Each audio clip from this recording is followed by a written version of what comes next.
This is the Civil War letter of Hiram A. Chambers, 15th Regiment Massachusetts, Company C, written August 28, 1861. Poolesville, Maryland, August 28th. Dear Parents, it is with pleasure, though I am very tired, that I take the present opportunity of writing to you and letting you know how I am getting along, and what we have gone through with the loss of only one man. I received Cashin's letter, and was surprised to hear that you had not received my first letter. I have heard since, or just the same as heard, that you had received it, and was glad from it. I wish you would let me know whether it was missed or not. It cost me some anxiety at first, for I did not know whether it had gone out of camp or not. I was going to write you Sunday, but it so happened that I was on guard that day, and just as we were going on guard, the order came for us to march as soon as we could get ready. I was on the second relief, and had 2 hours before I was to go on guard. I had to get my things together and pack my knapsack, and by this time it was time to go on guard. Well, I had to stand there 2 hours, and there was no signs of them getting the weapons packed for 2 hours to come. They had got to pack their wagons and wait for some U.S. wagons to carry our knapsacks and such other stuff as we could not carry on ours well. I expect to get time to write a few lines and let you know that we were going to march about 35 miles from the city up the Potomac to Poolesville, a little town about 4 miles from the river. We are stationed under General Stone and have a battery with us. Now I will give you some incidents of the march. Hold on, I will tell you the reason I did not write. It was this. After I got off from guard, I was ordered to headquarters to help strike the tents and pack their goods into the wagons. This was kind of tough. We got through about 4 o'clock. After this, we had to put on our accoutrements with our ammunition, of which I had 26 cartridges, and our little gun, and get ready for a little 7-mile march that night before we camped for the night. We got started about 5 o'clock and halted by 7 o'clock, having made 7 miles. We halted, and I, with the rest, more, called out to do guard duty. There was several taken off to go out about a mile on picket. Then there was some more, amongst the rest was myself, to go down the road about 25 or 30 rods down the road as inside picket. I was on the third relief, so that I did not come on till 3 o'clock in the morning, so I expected to have pretty good night's rest out of it.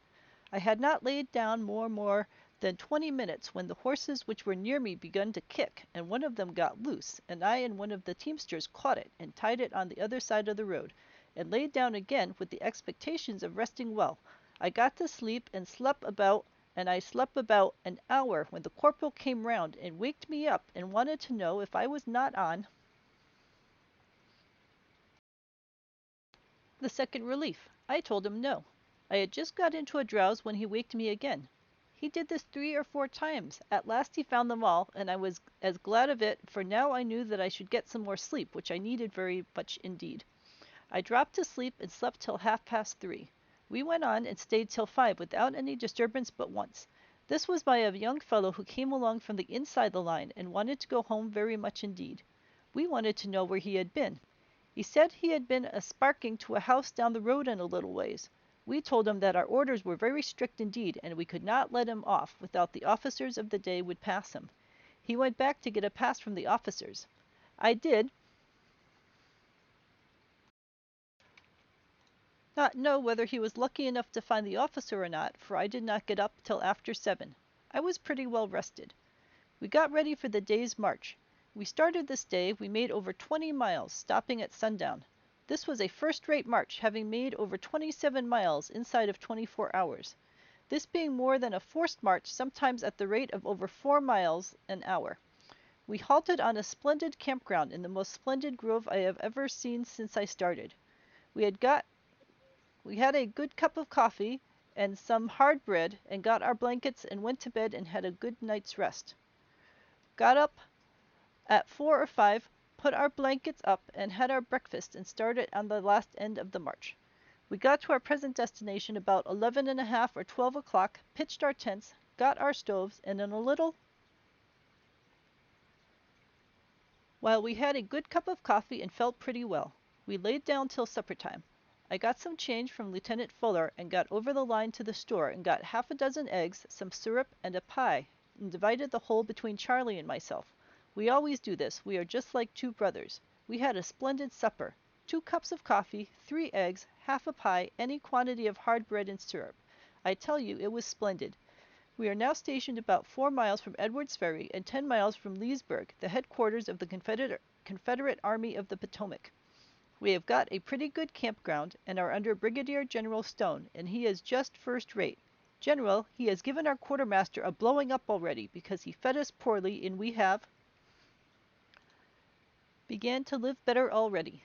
If I keep on I shall make out quite a letter. I have been ever since yesterday forenoon writing this. The reason is this: I have to keep stopping to go and drill, and I would hardly get started before it would be time for another drill, etc., etc. At 4 o'clock yesterday afternoon we buried one of the men of the regiment, the first man we have lost since we have been in camp. It was a very sad sight. The chaplain, Mr. Scanlon, seemed to take a great deal of interest, and felt very bad indeed. He begged of the men not to write anything home about it this mail, but to let him, for he would write home to his folks, and he would break it more kindly to them, and they would take it better, and would not come so hard for them. Calvin spoke something about liking to share the hardships with me. Little does he know what a soldier has to go through, or he would not wish so. Well, well, I shall have to close pretty soon. I shall not be able to get this ready for the P.O. Calvin asked me to write something about Charlie. Well, I will. He marched all the way but about a mile the second day of the march. He is first rate. He is like the rest of us, kind of desponding once in a while, and wishes himself home again, and if he was, he never would engage in military duty again. My love remains to you my parents as ever. I never did know I had so much regard for you till now. Every day seems to increase it. Oh, that I could get an honorable discharge from this ever-tiring and low-lifed business that I am now engaged in. Give my respects to Marilla and the rest of inquiring friends. As soon as you get this parish, you would write to grandmother, and also let her know where I am. And to her I will write before long. Also let Zadok and Julia know right off. You can let them know, and I can't very well, as I do not now have time. A soldier does not have so much time after all. They used to say that the soldier had plenty of time, but we have not now. Do confer this favor on me. It may be the last one I shall ever ask of you. Well, I must close right off, or I shall never stop. God bless you, and goodbye, and may I return to you safe and sound as ever. Goodbyes, my love to all. Your loving son, Hiram. Direct your letter as before. Headquarters, 15th Regiment, M.V., Washington, Q.C.